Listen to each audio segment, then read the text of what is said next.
All right, guys, and welcome back to Real Talk Sports with Rico. Today, I will be your host. Today's show, we actually have a ton of topics to cover here: the NFL Combine, the Eastern and Western Conference standings here in the NBA. We'll also be talking a little bit here about Ja Morant and the Memphis Grizzlies as well, guys. So, a loaded show here today. And I just want to let you guys know that if you have been following me here, you can actually check out my show, which is on Spotify as well.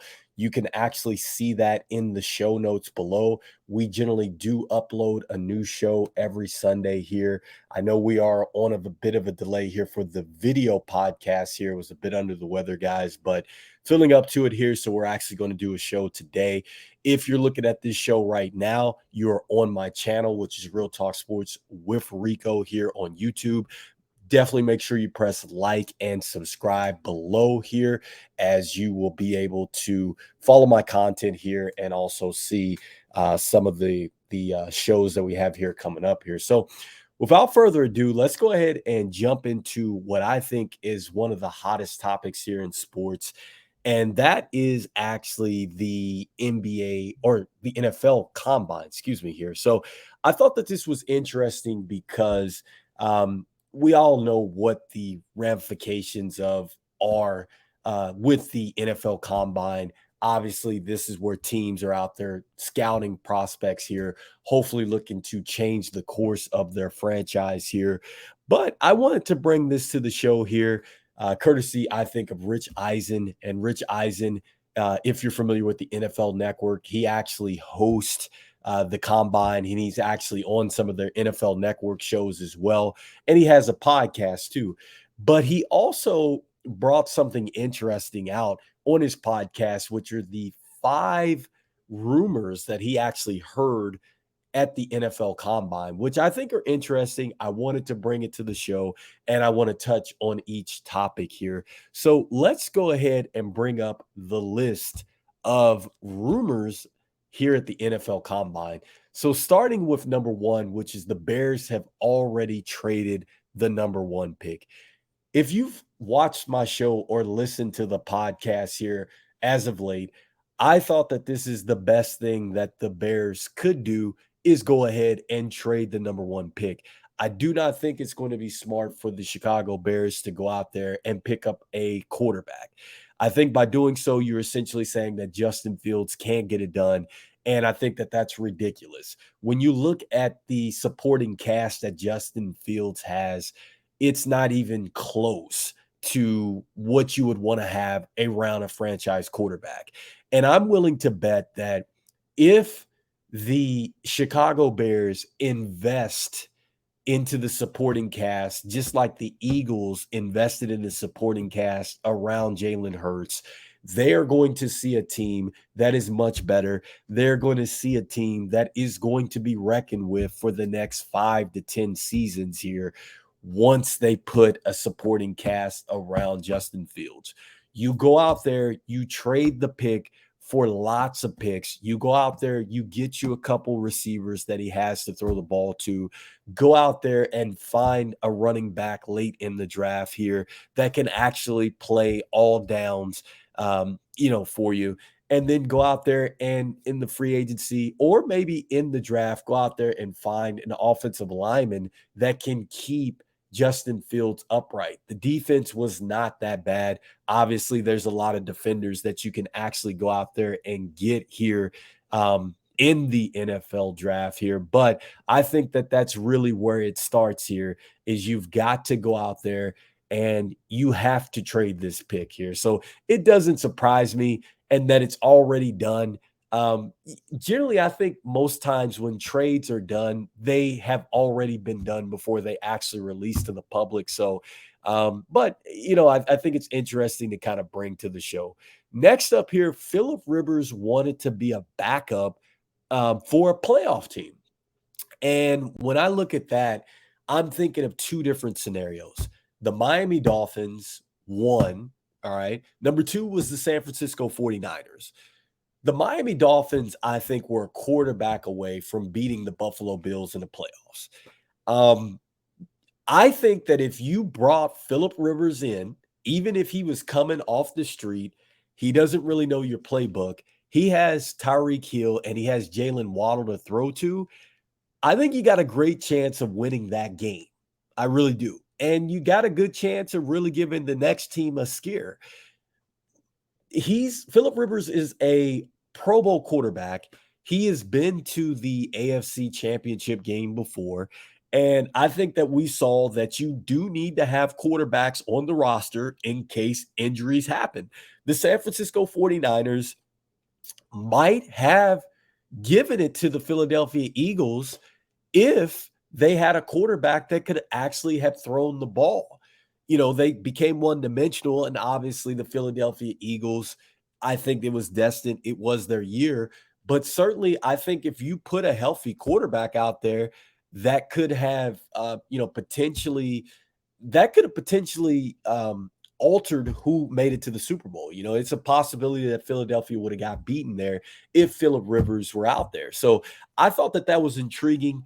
And it's intriguing too because I thought Philip Rivers was essentially done. If you've been following him, he's a high school he's a high school coach now, and I thought essentially he's pretty much done with the NFL. But the fact that he would actually have an itch to come back to the NFL in that circumstance kind of leads me to believe he might have an itch to come back in general.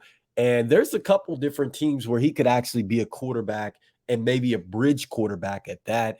I think about Houston and their situation. I think they're going to need a bridge quarterback because obviously I think they're going to draft a quarterback.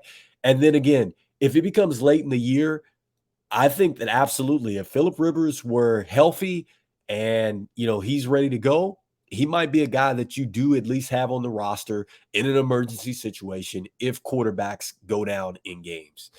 Next up here, Lamar Jackson is heading out of Baltimore. Well, it looks like it's more of possibly a foregone conclusion here. They did give him the franchise tag, but the franchise tag is not the type of franchise tag where exclusively, you don't have a chance to negotiate. Lamar Jackson has a chance to negotiate, and we'll go over his contract here. And it actually was like $10 million less for the franchise tag that was like exclusive to where you can't negotiate with different teams. It's a situation where they've left the door open for teams to negotiate and possibly trade for Lamar Jackson here. And the more and more this kind of drags on here, it's interesting to me because it looks like the Ravens are not really sold on Lamar Jackson. That's what I'm getting out of this. I haven't seen this type of situation in a long time. I'm thinking Kirk Cousins in that situation with Washington, where you had a guy that continued to perform at a high level. And for whatever reason, Washington didn't want to pay him the money. And you look at where Washington is now as a franchise, they still don't have a franchise quarterback, don't have a hope in getting a franchise quarterback. And then you look at them and you look at the Kirk Cousins deal and you go, why didn't you pay him the money? I think Baltimore is in the same situation here, and I think that they should be very careful and understand that the grass is not always greener on the other side, especially now in this league. You need a quarterback that can get it done in multi ways here, and Lamar Jackson does that, whether it's his feet or his arm. And we are far from a league where you just have a traditional drop back passer. Even when you look at Joe Burrow, he looks a lot better now that he's coming off the knee. The way he was able to make plays with his feet in the pocket to extend plays, that even goes, a long way for teams now because, again, we're getting away from the traditional passer and the drop back. And you look at Lamar Jackson, he is, I think, it's a once-in-a-lifetime talent at quarterback with what he can do. And I think that Baltimore needs to go out there and get the deal done long-term. I don't think that it's even a good situation that they have him in this soft franchise tag that they have him in. But I believe that this rumor definitely has it has some power there. There's definitely smoke here in the sense that I'm not sure that Baltimore wants to hold on to him, and he might be heading out of Baltimore. Next up here, the Packers are done with Rodgers here. Interesting, okay, because when I look at the Green Bay Packers and the Aaron Rodgers situation, this looks a lot like Brett Favre and the Green Bay Packers situation. What do I mean by that? There was a time when Aaron Rodgers was drafted and he was sitting behind Brett Favre. And Brett Favre would go back and forth between retiring or not retiring. And I think the Packers got to the point where they wanted a commitment from Brett Favre. He went up in a press conference. He said that he could play, but he didn't want to commit. And he said the time has come for him to retire. He was in tears. And then I think like a couple weeks later or something like that, he decided that he still wanted to play football, but the Packers had moved on and they ended up trading him to the Jets. And the Jets actually ended up going on and having a pretty good season. They were 8-3, and then eventually his shoulder went out, and he had a torn shoulder or something like that, a ligament in his shoulder, and the Jets would go on to miss the playoffs. But the kicker is the Vikings were actually trying to get Brett Favre at the time, and I believe what do you call it? Grievance was sent out there. I think Green Bay had sent a tampering grievance out there because the Vikings had actually tried to talk to Brett Favre when he was under contract. And this is a little bit different situation because Green Bay has given Aaron Rodgers the ability to talk to teams at this point in time. And Green Bay is essentially saying that Jordan Love is their guy. I'm not really sold on that. If you look at the one start that Jordan Love did have, it wasn't great. Okay. And I play fantasy football and I remember picking him up and it wasn't that great. Now, he did look very good in the preseason last year. Is Jordan Love the guy? This is what I can say about Green Bay. Green Bay has gotten it right with quarterbacks. Okay. They got it right with Brett Favre. They got it right with Aaron Rodgers. And clearly they somehow get it right when it's time to exit from quarterbacks. I think that Green Bay has gotten to a point where they are tired. They do want to move on with their offseason. They're ready to move on with their program for the next 10 years. Would they take Aaron Rodgers, who is under contract for another year? Sure. He's coming off career lows. He did have some wide receivers step up there at the end of the year, but clearly it's not the same as having Devontae Adams out there anymore. And they're not going to have that for this year. And so maybe it is best that the Packers do move on here and let Aaron Rodgers go on into the sunset and perhaps maybe come back to a divisional team after being traded to the Jets, because that's what Brett Favre did. And then in 2009, he led the Vikings to the NFC Championship game where they eventually got beat by the Super Bowl champ Saints that year. So I think that history perhaps does repeat itself, and I do feel like the Packers are ready to move on from Aaron Rodgers. Lastly, Tom Brady will come back. Again, this is according to what Rich Eisen had heard here. Tom Brady will come back. Intriguing, okay, because he is point in time, he's on, his social media. He's posted from the beach that it's over. But there's rumors that Miami might still be in the running. Miami had gotten in trouble for tampering here, and maybe the Dolphins do want to shake it up. I mean, I think maybe the Dolphins feel like they're a quarterback away. If there's any team that doesn't believe, I think, necessarily in their quarterback, I think it's the Miami Dolphins. I really do. I think if the Miami Dolphins were to make this move, it wouldn't surprise me. They have been trying to get Tom Brady, and you have to commend Tom Brady for what he was able to do with the Buccaneers and winning a division there. They clearly didn't have the talent that they had 2 years ago when they won the Super Bowl. And he would be going to a highly talented roster.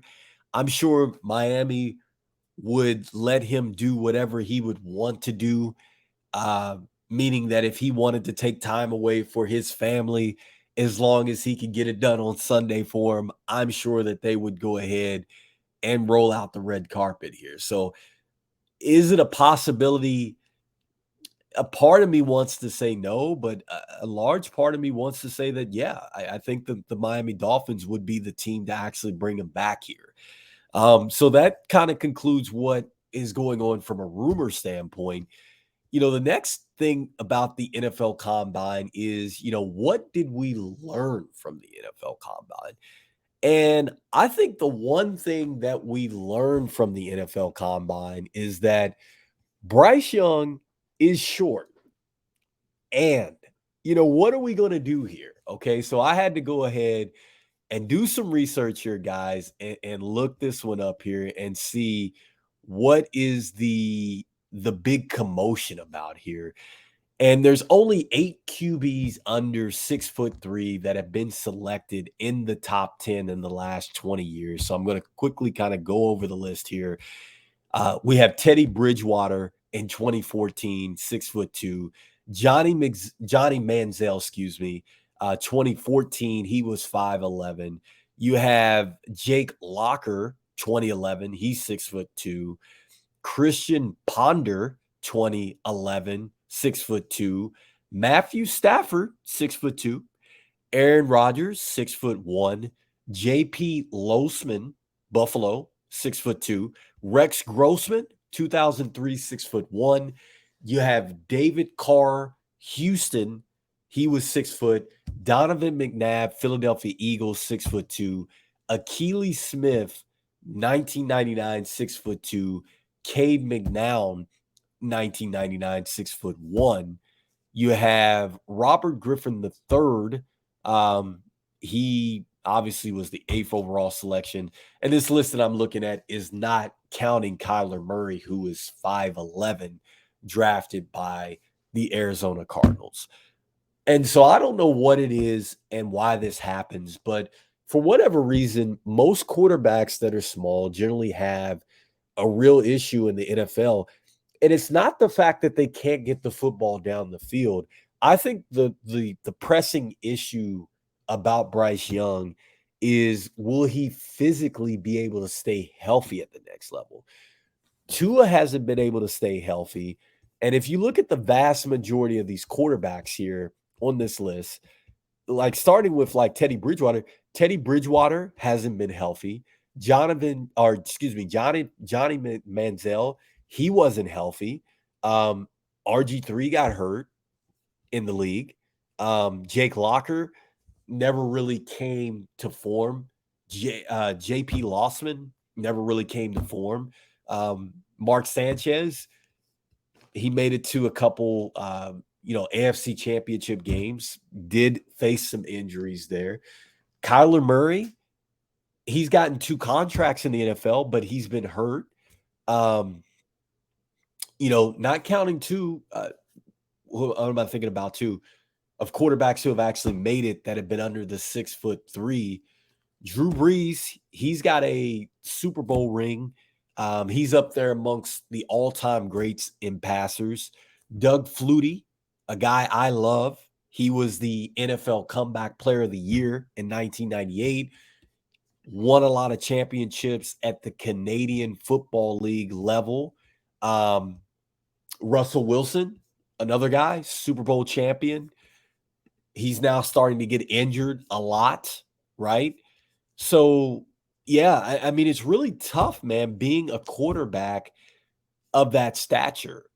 But the one thing that I do love about Bryce Young is I think he interviewed well. I think that, if you are going to start a franchise around a winner, he's the type of guy that you want. And you're hoping that he can just stay healthy. And that's the one thing that I can say about Bryce Young, man. If he's drafted high, you're probably going to a team that's poor. And it's probably going to be a team where you're going to take a lot of hits, man, early until they can actually build the roster up around you. And so that's the one thing that I'd say that it's pressing about Bryce Young is that they kept bringing that up in the combine here. Um, I think another thing that has been brought up in the combine, obviously, here is the quarterback here from Florida, Anthony Richardson. Okay. A lot was brought up about this guy. He's a raw quarterback out of Florida. He doesn't have a lot of starts, but he's tall. He ran like a 4.3 or something like that, ridiculous in the 40. Um, Passing drills obviously look good. Hey, Akili Smith, I brought him up. He had an incredible workout there, was terrible for the Bengals. Okay. So you can't get caught up in these passing drills at the combine. But as far as the physical aspects here, it's talk that the Raiders may jump up to get him. And it's talk that a lot of teams may jump up to get this guy, but he's a project. And I loved seeing this earlier on ESPN. I think Todd McShay said that if you're a general manager and you draft him and he becomes a bust, you're probably going to lose your job. Or you're a GM and you pass on him and he's a superstar quarterback that lights you up 2 times a year. So it's got a chance to be either really, really good or really, really bad. And so I'm not so sure on it, man. Like this is a tough situation, a tough call. Um, and I root for a team that needs a quarterback in the worst way. I don't know if you gamble on this young man. I really don't. Yeah, I mean the workout looked good. He looked great, but is it worth it? I guess if you want to take that chance, and like my man said, you want to be that GM that says, "Hey, I think I got a superstar," then you go for it, you go all in. But I think the ceiling is you're hoping that this guy is Cam Newton. You're hoping that this guy comes in, he's one of those type of quarterbacks. But there also could be a tough floor because there's still a lot of developing to go there. So that's really the two things that I think were really the telltale stories, I think, of the combine was really the quarterbacks there. I think CJ Stroud for Ohio State looked good. I don't think there's anything that he did out there in the combine that could make his stock go up or down. And traditionally, when you look at it, Ohio State quarterbacks generally struggle at the next level because I think a lot of times they're not playing with, the top tier wide receivers that they had there in college and things like that. And, you're wondering if CJ Stroud will be able to break that mold. Will he be able to come in, essentially play with guys that maybe aren't elite wide receiver talents just yet? And can he win with that? That's going to be the question, I think, for CJ Stroud. The accuracy is there. His ability to play hard is there. He might be in the same predicament as Justin Fields. Like Justin Fields was very good at Ohio State, and he's showing that he can make plays and he can actually give you a chance even without elite talent. That's my question for CJ Stroud. He played with elite talent. He's not going to have elite talent at the next level because the team that you're going to go to is probably a team that's hurting and a team that is going to need some other pieces. So that's my big thing with him. The kid Will Levis out of Kentucky, he certainly comes in with a lot of confidence. I think he he was a bit tight, probably in the drills. I do agree with that. He does have a big arm. I mean, certainly he has a cannon, but again, man, I'm unimpressed, man, with these type of drills. Look at Jamarcus Russell. Look at Achilles Smith. These are guys that had absolute great workouts, but got to the next level and it didn't pan out here. I'm not sure with Will Levis. Again, his possibility, his floor is he could turn out to be like Mitch Trubisky, right? Like a guy that has this big arm, huge, and he gets to the league. And again, man, he's not that great. I'm not sure. The drills show that he does have a big arm, but it's going to be more than a big arm that wins you games in the NFL. You're going to have to, again, make plays without elite talent, which he did do that. I will give him that, without elite talent on the outside. But you're going to have to endure some tough situations in the NFL. And the team that he's going to go to, again, are teams that are generally going to need a lot of help. And we're going to find out a lot about him at the next level here. So that is the NFL Combine part of the show. Now let's go into more NFL news here, and that is the QBs get the bag portion of the show here. Bringing that up here. So since we have now kind of gone into it here, you got Daniel Jones, 160 million deal, 82 million guaranteed. You got Lamar Jackson, 32 million, less than the 45 million. I talked about that before. So it's 32 million is the franchise tag out of the potential 45 million. Geno Smith, 105 million max, base 40, 75 in incentives. So really betting on himself. Derek Carr, 150 million, 60 in guaranteed here. So, okay, starting with the Giants here. They went out and elected to go ahead and pay 82 million guaranteed to Daniel Jones. I'm not sure I would have necessarily done that. I think that the Giants possibly could have went out and got another quarterback that might be a bit better than Daniel Jones, even though he had a career year. They're banking on the fact that it wasn't a fluke and he wasn't just playing, solely for the contract here this year. And I mean, he got the money that he wanted to. But now I think the Giants are going to have to not only bring back Saquon Barkley, but they had better bring back some wide receiver help, because the Giants, to me, are into some real trouble. Because if you don't get some help on the outside for Daniel Jones, essentially you're looking at a situation here where Daniel Jones is he's in a no-win situation, because you've offered him the bag. You're saying essentially you think he's a number one quarterback, but then now you're putting him in a situation where he absolutely fails, because it's like, who does he have to throw the ball to?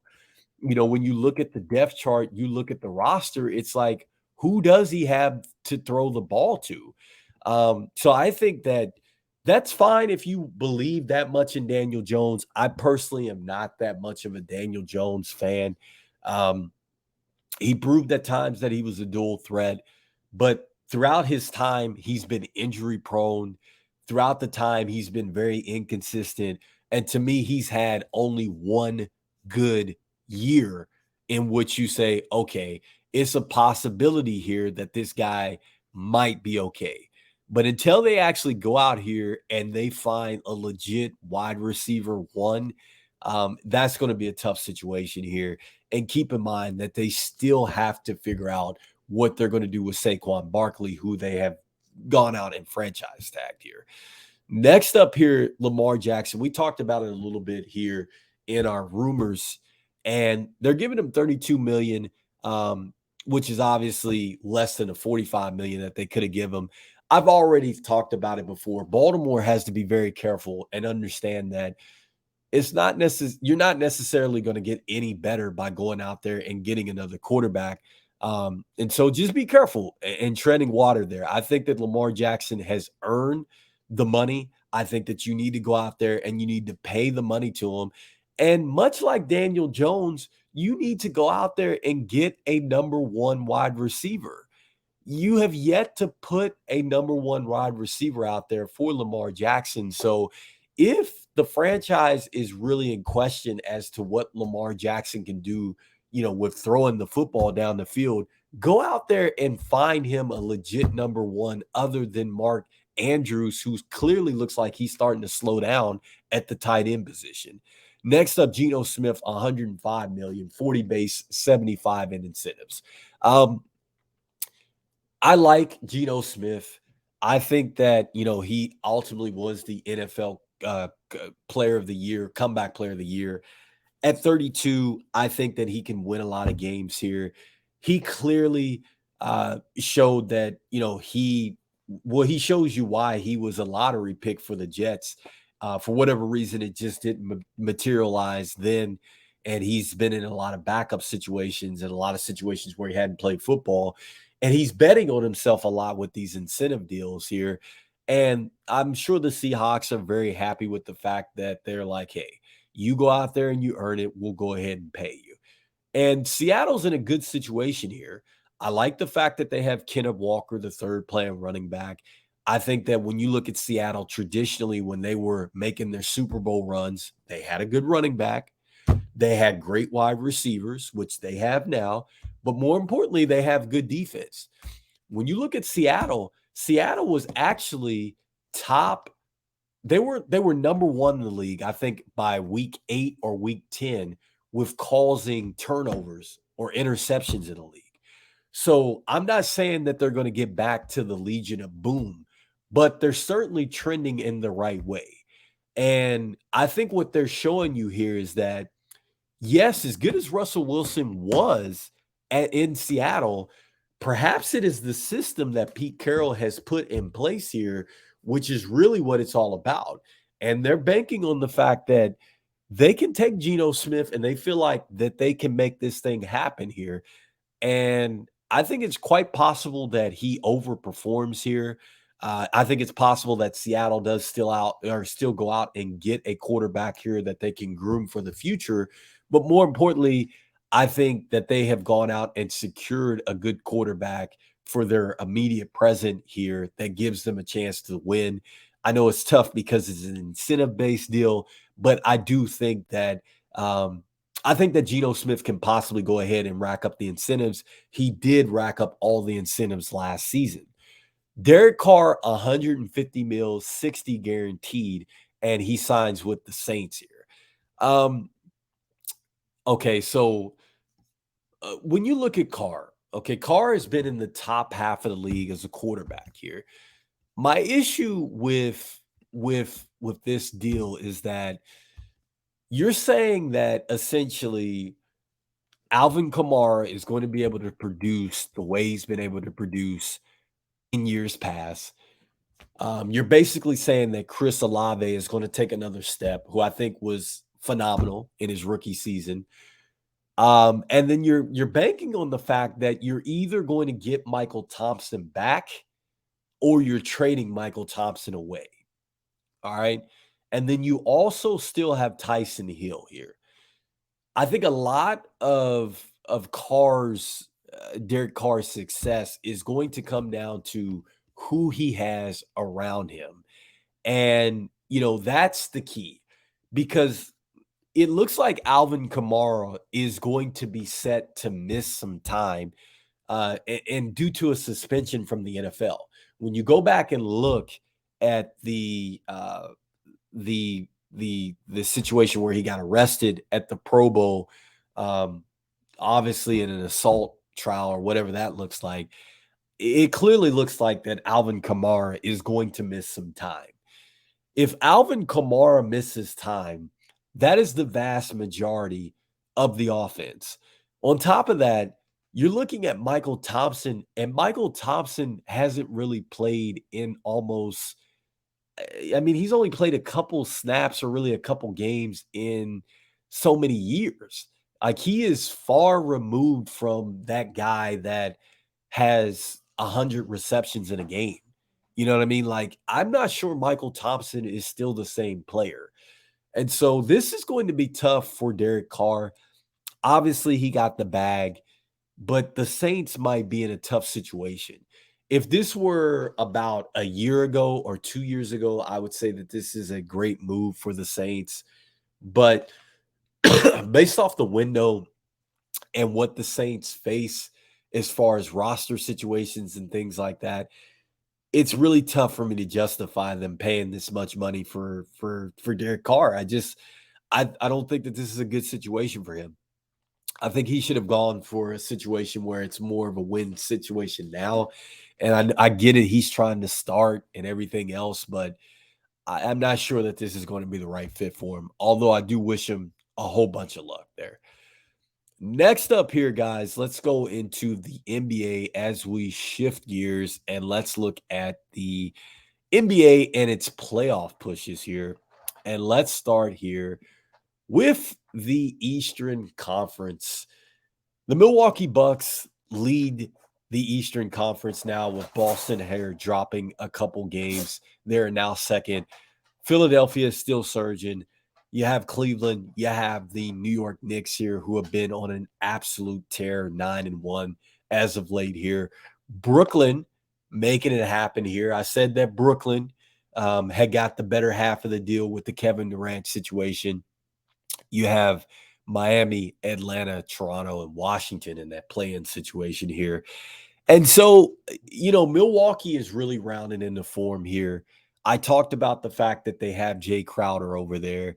And if you note that basically Giannis has missed some games, and he's missing some games. He's been sitting out of some games. But Milwaukee's still winning games, and that's just a tribute to how deep Milwaukee is as a team. I'm still thinking that Milwaukee, it they're going to be a force to be reckoned with here, and certainly I think that they're going to contest with the East.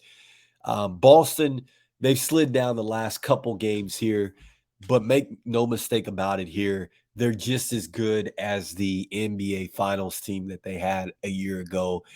Philadelphia, to me, um, a lot of that comes down to what are they going to do with Tobias Harris. You already know what you get with Tyrese Maxey. You know what you get with James Harden. You know what you get with Joel Embiid.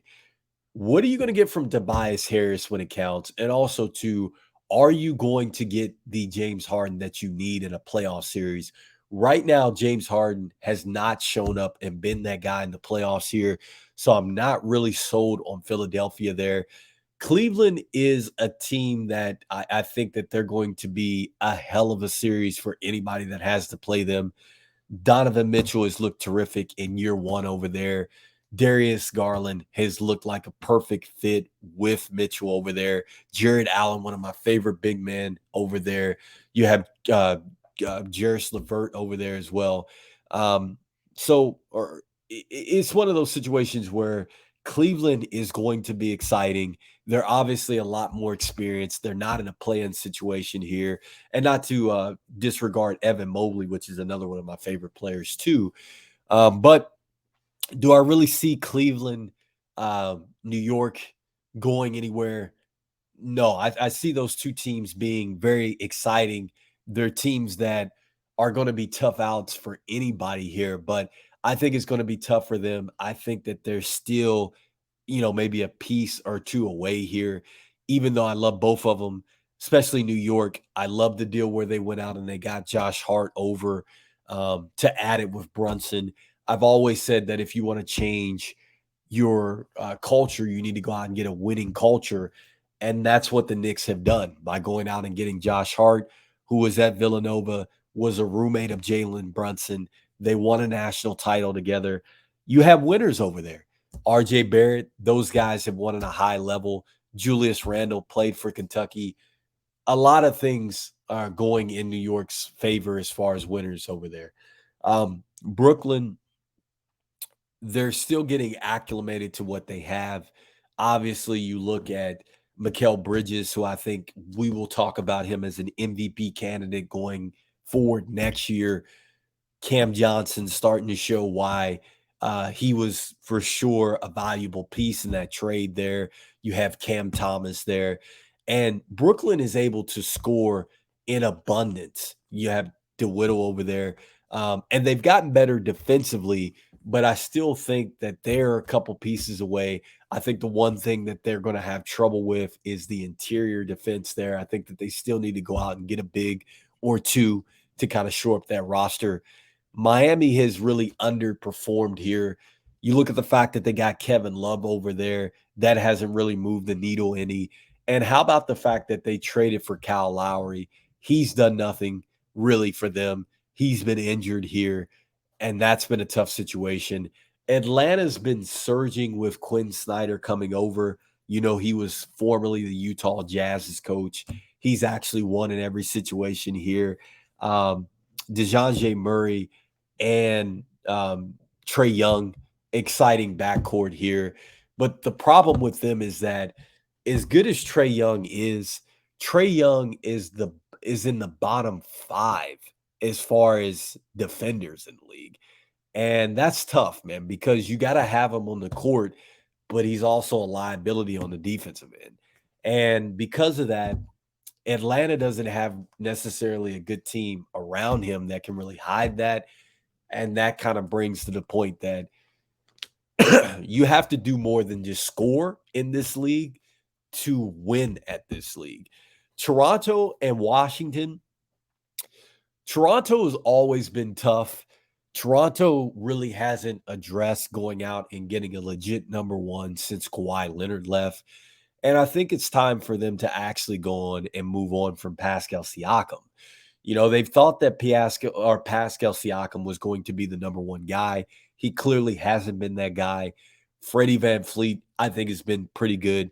Gary Trent has been terrific in the trade in which they got him over from Portland. But for them to move the needle, they've got to go out there and they've got to legitimately get a number one player here. I know Scotty Barnes is growing into that franchise player, but they've got to move on, I think, from Pascal Siakam. OG Anunoby, I think that they're kind of in that no man's land there. And so I don't expect either of these teams really to make an impact, even if they are in the play-in situation. And Washington, I mean, they can be exciting at times. Clearly they have Kristaps Porzingis over there, but, they're an injury away from really not being talked about. Bradley Beal has been injured a lot as well. They're going to score some points and things like that. But aside from that, for them to be a legit playoff contender, I think that it would be ridiculous. And right now, at this point in time, Milwaukee, Boston, those are my picks to be in the Eastern Conference Finals at this point. Next up, we look here to the West. And when we look at the West, we see Denver, Memphis, Sacramento, Phoenix, the Clippers, Golden State, Minnesota, Dallas, the Lakers, and New Orleans. So Denver has continued to be the cream of the crop here in the West. I think that Denver's in a terrific situation here, even though they got hammered by my Bulls here just last night. Clearly, I think that the Joker is going to be the MVP again for the third straight year. He's playing at an elite level, finding teammates all over the court here. But more importantly, I think that you have to look at Jamal Murray. Jamal Murray has been fantastic here. You're looking at a guy that, to me, has clearly taken it to the next level here since he's come back from the injury. And generally, what they tell you is it's not the year of, but it's generally the year after that you start to really pick it up. And usually the year after the year is when you really start to get back to where you were prior, to your injury here. And so, I think that this is a guy that he for sure is the piece, I think, for Denver. When you look at it right now, he's averaging 20 points a game, 4 rebounds a game, 6 assists. But more importantly, he's shooting 56.8 percentages here from the field. So he has been phenomenal, man, really this season. And, I think that that's the key here. It makes Denver scary moving down the stretch here. And it reminds me of the Denver that was in the bubble that was knocking off teams when they were coming back from 3-1 deficits here. Um, the key thing for them is experience. We're going to have the crowd involved here. It's not going to be a bubble situation. So we'll see what happens with Denver.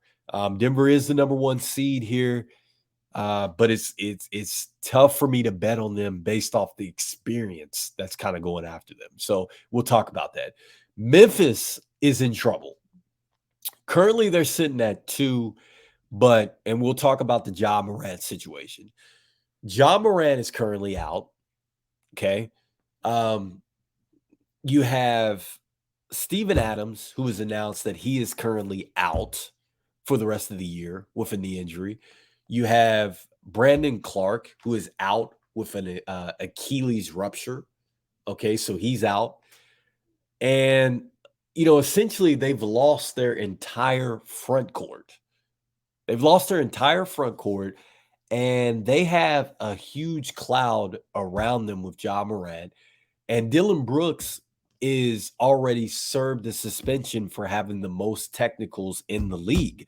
So he's like a technical. Every time he gets a technical, then he's going to be obviously miss a game. So Memphis is in trouble. And I think that Memphis is in a good spot because they built up enough wins to get to this point, but expect for them to supremely struggle down the stretch.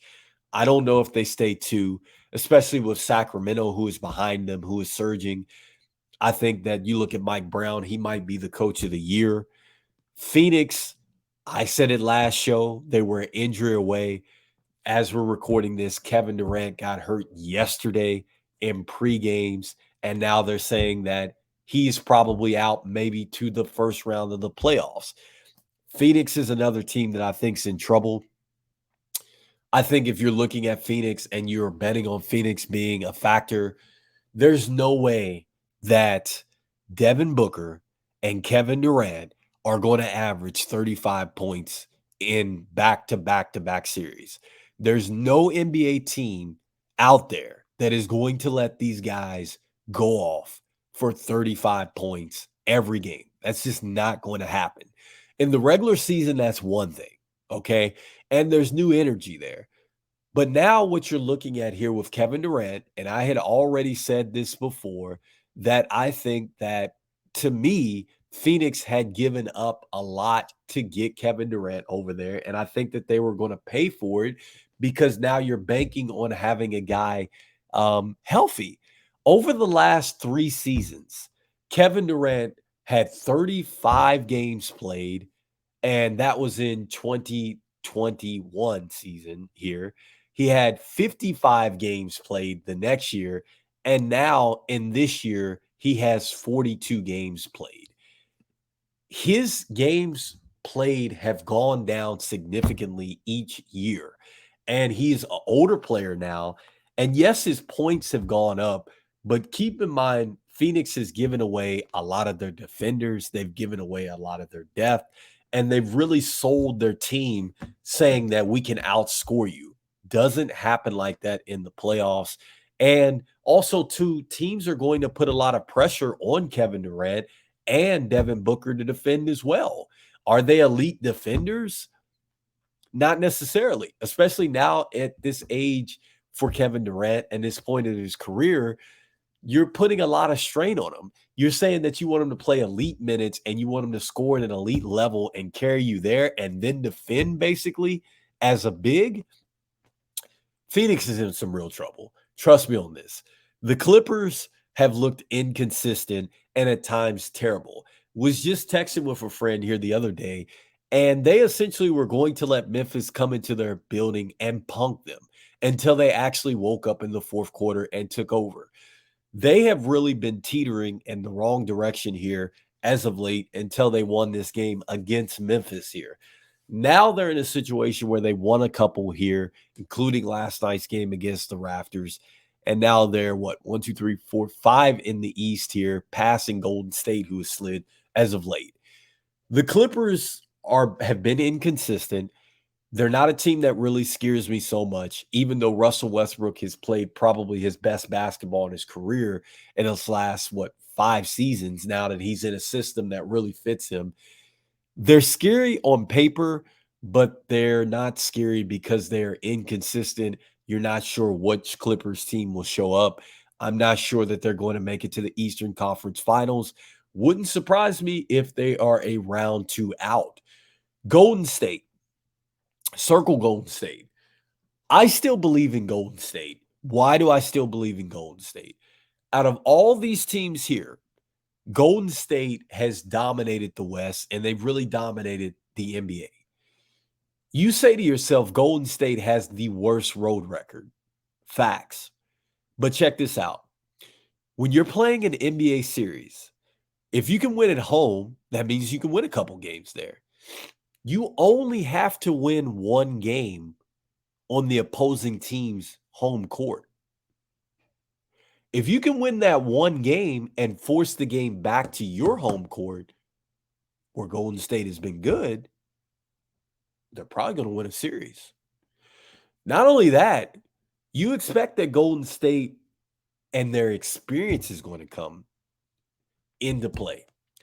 Klay Thompson is starting to play really, really good. He was forced to play a lot bigger role when Steph Curry was out with the ligament.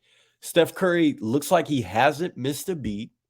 Draymond is starting to round into form, even though he has a bad hand.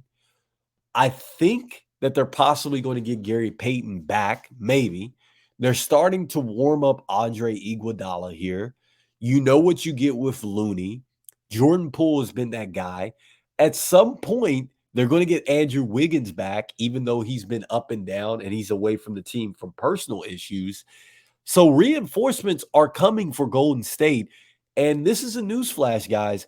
If they figure out how to win at least one road game in a series, they're probably going to advance. That is the scariest team in the playoffs. It is the Golden State Warriors. I'm saying it right now on the show. You heard it first. I think that Golden State is going to pose the biggest threat in the West. Minnesota has been inconsistent.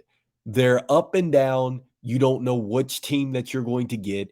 And as much noise and as all this hoopla that Minnesota made last year, to be honest with you, they're terrible.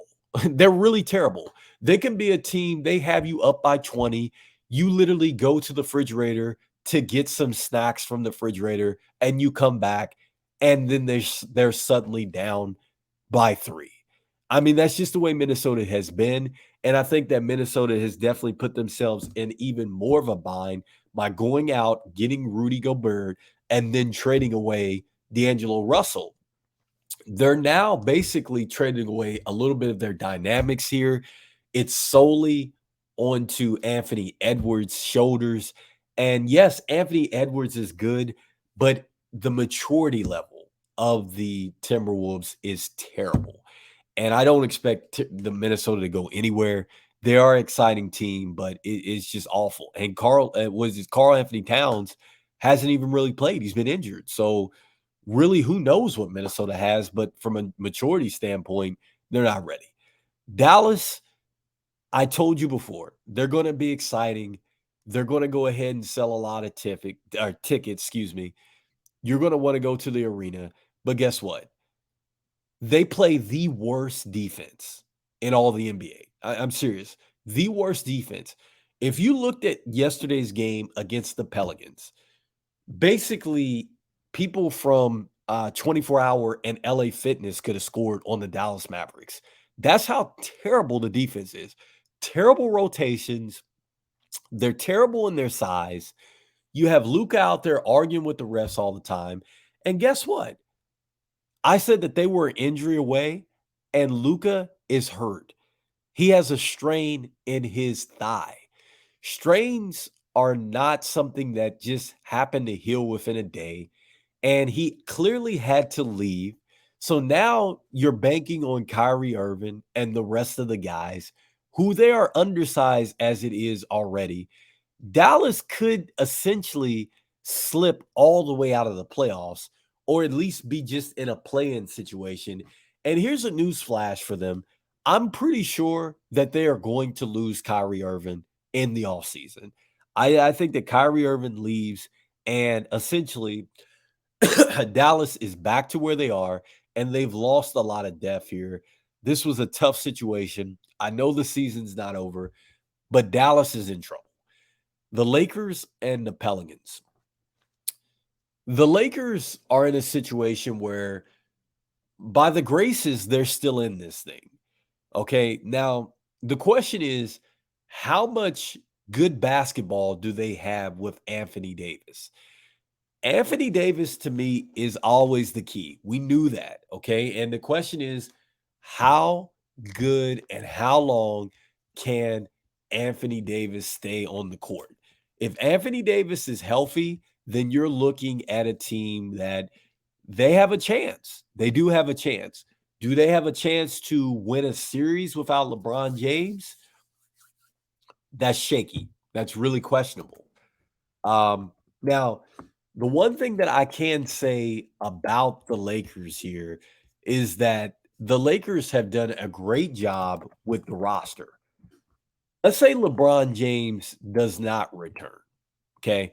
Let's say that you do get D'Angelo Russell. You still have Jared Vanderbilt. You still have Malik Beasley. You still have Anthony Davis. You still have Hunter Mara. Austin Reeves has played wonderful. Dennis Schroeder has been an elite guard in this league before. You still have Wayne Gabriel out there. You still have Troy Brown Jr. So they have a roster that is very capable of competing and possibly winning a series if D'Angelo Russell comes back and LeBron doesn't. LeBron is like a piece that takes you to the next level. The question for the Lakers is how healthy can Anthony Davis stay? If Anthony Davis gets hurt here within the next week, you can forget it because LeBron James is already going to be out for another couple weeks. It appears that he has had some kind of tendon or something go out in his foot. You did see that game with Dallas where he said he heard something pop. And it doesn't look good. He's obviously out there with a cast on the foot. So something's majorly wrong with LeBron. And so it all comes down to Anthony Davis, man. Can Anthony Davis stay healthy? Can he continue to drive these guys? Because right now, the Lakers have the benefit of other teams falling back to them. Dallas and Memphis or Minnesota, they're probably going to fall down the ladder. I mean, I'm definitely thinking they're going to fall down the ladder. If the Lakers can continue, they're going to move upward here. That would put them at 7. Okay, and possibly maybe they get Golden State and gets them out of the play-in situation, so they have a chance there. New Orleans. New Orleans is probably the most disappointing team I think in all the NBA. And I think the one thing that has been very disappointing has been Zion Williams. Zion Williams has been very, very disappointing. It's like you got this guy, and essentially you wanted him to be the face of the franchise here. And I think the Pelicans were really anticipating him, Brandon Ingram, right, being out there along with CJ McCollum, with based off what they had last year. They were thinking that they were going to turn the page. They really thought that, hey, this was the year that we were going to turn the page and that this was the year that, hey, with Zion Williams out there, we're going to make it happen. Zion Williams has not been out there. He's missed a ton of games. He did look good when he did play. And just basically without him, the Pelicans have just looked mediocre at that. And it looks like that they're going to probably slide, I think, out of the playoff situation. I think it would be a huge surprise if they're able to stick into the play-in situation, especially the way Utah has played with Laurel marketing and things like that. It wouldn't shock me if somehow Utah were able to catch New Orleans and get into that play-in situation. And to be honest with you, I think that Utah would be more excited than the New Orleans Pelicans right now at this point in time, in a play-in situation here. And yeah, I mean, you look at it, man, he's been in the league, 3 years now. He's only played in 114 games, man, and 29 games here this year, 24 games in year one.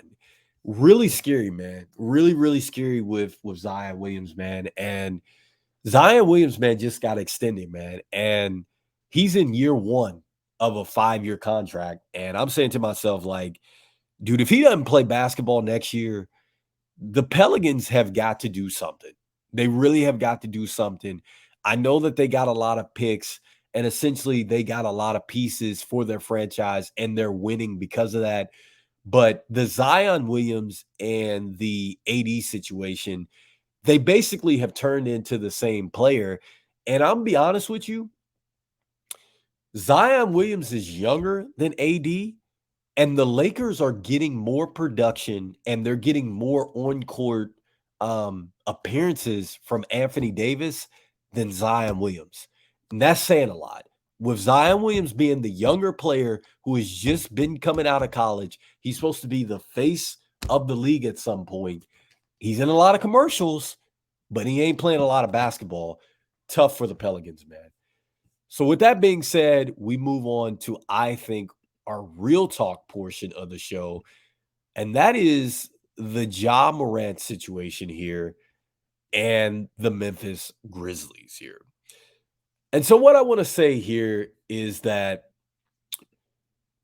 if you've been watching basketball as of late, you've seen that Ja Morant has been suspended effectively because he showed a weapon on his Instagram live post in a nightclub, and he essentially was suspended for 2 games. Now they're saying that he will be away for an additional 4 games. No charges were brought up against Ja Morant, and he's still under investigation for apparently a friend of his had pointed a red laser at Pacer players during the game. Then after the game, I guess coaches and players felt threatened. They felt like the red laser might have been part of a weapon that was pointed at players there. That's still under investigation here. And to top it off, going into these recent events, there has been a Washington Post story that came out where a teenager was in a pickup game with Ja Morant. Apparently, he got into a physical altercation with Ja, and then a weapon was shown there at his home, which he says was in self-defense. We don't know. And then also too, I think publicly the lawsuit is got some type of jurisdiction on it to where the public can't necessarily see all the things going on with it. And then on top of that, there has been a mall incident where his entourage apparently had got into it with a security guard, and the security guard has gone on record saying that he felt threatened by not only the entourage but also too by Ja himself. And so, going first and foremost to what recently happened with the weapons thing, um, I find it interesting, man, because if you've ever gone to a nightclub, I have, one things that they have generally on the wall is they have your dress code, and then they have this thing that says no weapons within the club. All right. So the fact that he actually was on video in a nightclub with a weapon and didn't get charged, that's saying a lot. And I've had a classmate that I went to school with that lost his life, man. When a weapon was brought into an actual place, bro. Um, it was an unfortunate event, and I'm thinking to myself, like, first and foremost, man, like, dude, that's crazy. The fact that he was able to kind of to get away from that situation, and the fact that he has all these other allegations kind of piling up, man. It's one of those things where I love Ja, man. I really do. I had tickets to go watch him last Sunday. Obviously, I gave up those tickets, and I looked at the game today against the Golden State Warriors, and there were a lot of empty tickets out there, man. And, I think that the NBA really, um, it's going to be interesting, man, because you look at Gilbert Arenas and his situation. He brought weapons into the arena and he lost 50 games to that. And basically that derailed his career. Plexico Burris, the NFL, he shot himself in a nightclub after bringing a weapon in, did some time. And then also, too, basically, he lost his career after that. And it looks like the brands are sticking next to him. But it looks like there's a lot of people around him, man, that do not have his best interests. And I think that that's really where it starts for him. Um, it really does, man. I think that that's first and foremost. My man has got to really get in a situation where he's getting his head clear, man, and he gets people around him that have the right energy, man. And it puts a lot of pressure on the NBA because what does the NBA do? Apparently they still have their investigation going on, and there's a lot of smoke out there. And what are you going to do? Are you going to make it a lengthy suspension? Because guess what? If the NBA were to do that, you're talking about the playoffs starting with no Ja Morant, no LeBron James, right? No Kevin Durant. Where is the narrative there? Where does the league go from there? Right? I think the league is banking on Ja Morant being the face of the franchise, and how the league responds to this is going to be interesting. Again, he's slated to come back, and it's interesting to me that he would only miss 6 games out of all this. 6 games. 6. Um, wow. With 6. So I don't know. We'll see where the NBA goes, but I can tell you this, based off what has happened in the history of the league and how seriously that they have taken it. And yes, I know that the Gilbert Arenas situation is not comparable to Ja Morant's situation, but they suspended my man 50 games though. So what are you going to do now? At the height now of, I say a situation where the NBA is going to make a lot of money with the playoffs and everything. What do you do now? And with the Memphis Grizzlies, I've already said that they're in trouble. I think that they sold a lot of wolf tickets. I think that a lot of people are going to see those wolf tickets cashed in now. And I'm going to tell you that even with Ja Morant with this team, they aren't going to make it out of the West. So all that whole we ain't worried about the West and we're going to make it to the we're the NBA champs and all this and all that, and we ready to run up the chimney and all this, and they want all the smoke and all this stuff like that. It's a bunch of wolf tickets. Even today, they beat Golden State, guys, but Golden State has beat them 2-1. Guess what? If Ja Morant comes back and Golden State beats them at home in Memphis, like I said before, Golden State only has to beat you one time on the floor, on your floor. And what does that show Memphis? It shows us that, man, even when we have our best player, we haven't been able to beat Golden State. He was out there Christmas Day and they got punked. So what's going to happen now? If you bring him back and then you still get beat, you're telling me that you supremely feel confident. As a matter of fact, before the Instagram live post happened, who did they get beat by? Denver. What is Denver? Number 1 in the West. You doing all this talking, but when it comes down to it, teams that you have to beat, teams that you need to make a statement on, you getting beat by them. Again, man, wolf tickets, man, for Memphis. Wolf tickets. Memphis is going to find out when the playoffs start. They aren't going anywhere. So with that being said, guys, that is Real Talk, today's show.